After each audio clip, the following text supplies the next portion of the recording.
What is going on? So we are live. First of all, I want to start by saying a Merry Christmas to everyone. I hope you guys are having an amazing holiday or had an amazing holiday.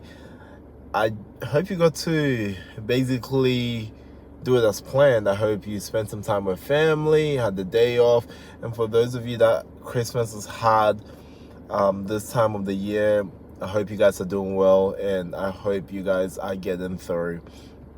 Okay, so today I wanted to make this live stream more about you than me. So if you get the chance, I want you to think about the questions that you guys want out of fitness and health and how I can help you, and feel free to drop them in the comments below, because I want this live stream to be more about you than me. So feel free to ask me any questions at all, and I'll be answering them on this live stream. Also, while we're getting into it as well, I'm going to talk about, staying in shape after Christmas. Peter, what's up, bro? Happy holidays. Hope you had an awesome time at Christmas. Hope you had some time off and you weren't studying too hard, and even had time of work as well too. And what did you get up to for it? Did you do much during the Christmas holidays as well? I'm excited to see what you guys had and how your holidays went. That's a big part for me. But staying in shape during Christmas is such a big thing, after Christmas, and I think there's no harm in indulging in some good food during Christmas.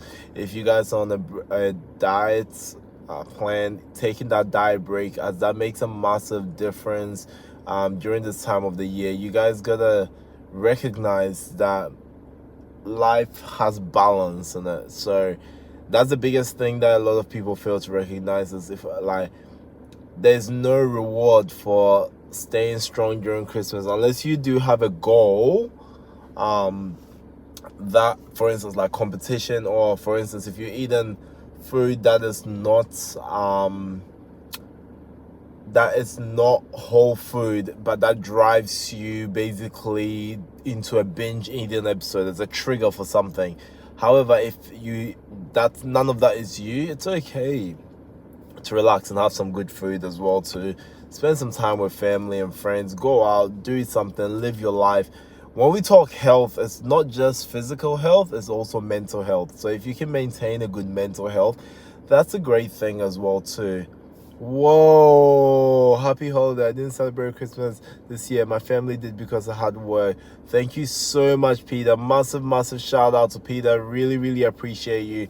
Thank you so much for the donation. You're an absolute legend. Thank you so much.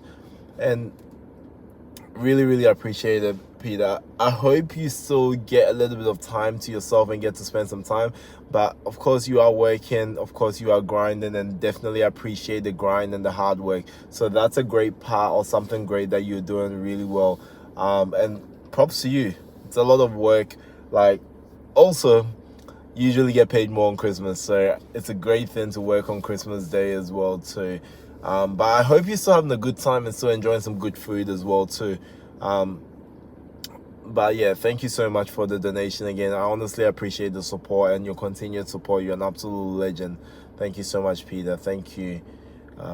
So yeah, staying in shape after Christmas is one of the hardest things for a lot of people, and I'll tell you why. Because you sometimes are doing so well throughout the whole year, or you most of the time getting closer to Christmas, you're starting to get a little bit more into routine, and it throws people out of routine. So that's usually the biggest part of it. Throwing you out of the routine part is the biggest part, but the great part of it is understanding that has thrown you into routine is a big part, and that makes a big difference. So that's one of the biggest things that you gotta learn to notice. And once that's a thing that you've basically been able to notice and acknowledge, it's easier for you to be able to get back onto routine. Okay, so I know we all have goals, but I think last time Peter and I actually talked about this balance is very important as well too. And this is the time that we practice balance.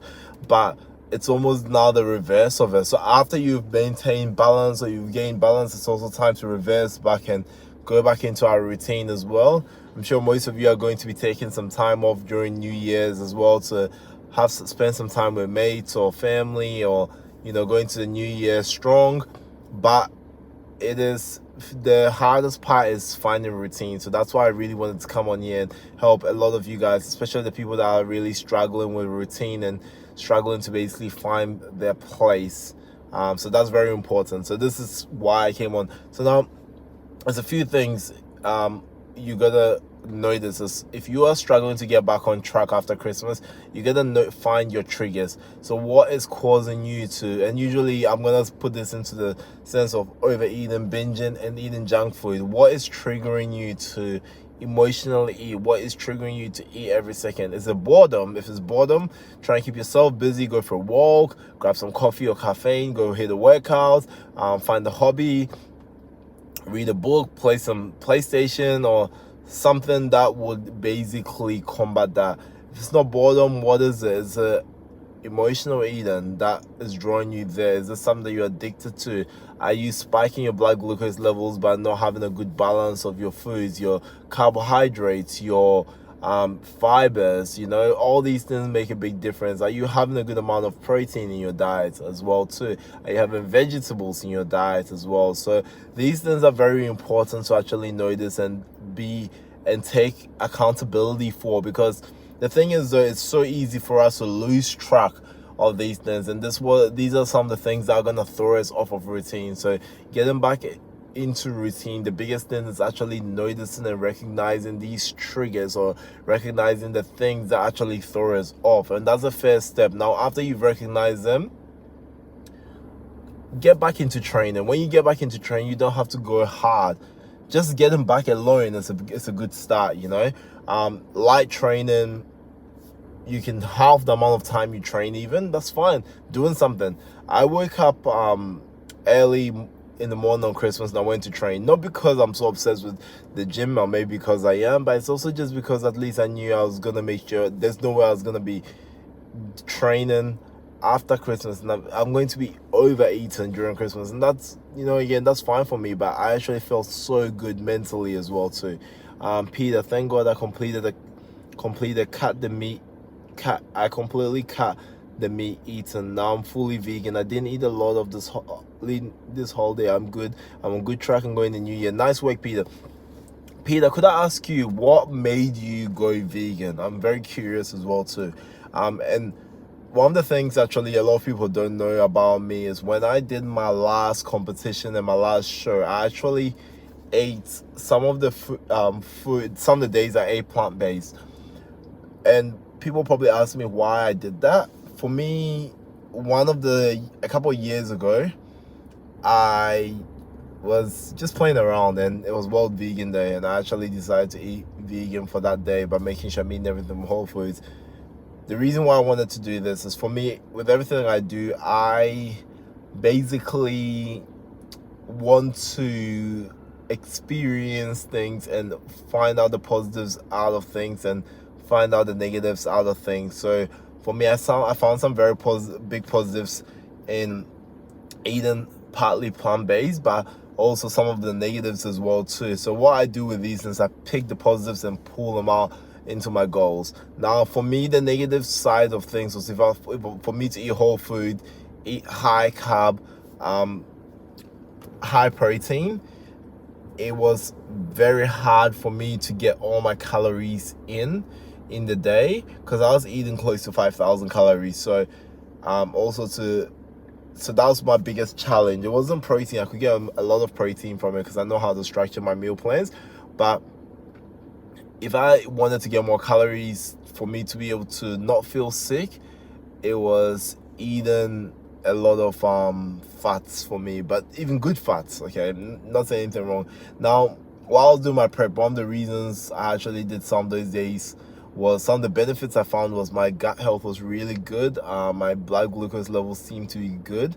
And I utilized it when my calories went lower and I needed more volume of food to help me feel satiated. So I always pick the positives from it and I utilize that as well too. I am a spirituality person, so for my spirituality purpose, I cut down on meat eating. Now I'm fully vegan. That's fair enough as well too. And there's so many different reasons why people go vegan. They can go for health, they could go for the love of animals as well, and again spiritually as well too. Peter was just doing, and then he decided to go vegan. I think like one of the biggest things with, and I'm not bashing animal eating because I do eat animals, but, and it's weird to say that. I mean, I'm a like meat eater, but it's more the fact that like a lot of our cholesterol comes from animal fat, and a lot of the time it's so easy to overdo it, and it can create a lot of health problems. So I think it just noticing these health problems makes a bigger difference. So that's very interesting, and it's a great topic as well too. I love that. Thanks for sharing that with us, Peter. That's really cool to hear as well. But I really wanted to come on here and say hi to you guys. I wanted to help you guys as much as possible with getting back on track and absolutely smashing your goals, and not straying too far away from your goals. I always want to check in with you guys as much as possible and help you where I can as well too. Okay, so I'm talking to Peter. I'm struggling, but my body started getting used. First I got headaches and dizzy, but now I'm used to it. Yeah, I think with any diet or meal plan, when you change your whole style of eating, it is very hard for your body to adapt. But Peter, what I can say as well too is not saying taking away from veganism. It's actually great what you're doing for the environment. Just make sure that you're also getting like your B12 vitamins as well too, because that's very important for your body. You could be supplementing it as well too, so those are like just important parts as well to make sure iron levels are also still pretty high, because it depends on absorbability. Plant food, sometimes it's hard to for bioavailability of iron. They do have a lot of iron, but sometimes the bioavailability is low, so I'm sure you're probably getting your bloods done, and that, not saying I'm not a doctor, but that sometimes is a iron deficiencies can be a cause of that too, and the dizziness and the spells. But if you're feeling great, even better. Do you know what I mean? Like, it's the best thing as well too. So really good, really great insight. Actually, I really love this live stream as well too. Guys, thank you so much. I gotta run now, but I want to say a big thank you, massive shout out to Peter. You're an absolute legend. Thank you so much for supporting the live stream. It was so much fun. I really appreciate it. Hope you had a great Christmas as well. Thank you. Merry Christmas and a Happy New Year's to you. I'll see you tomorrow.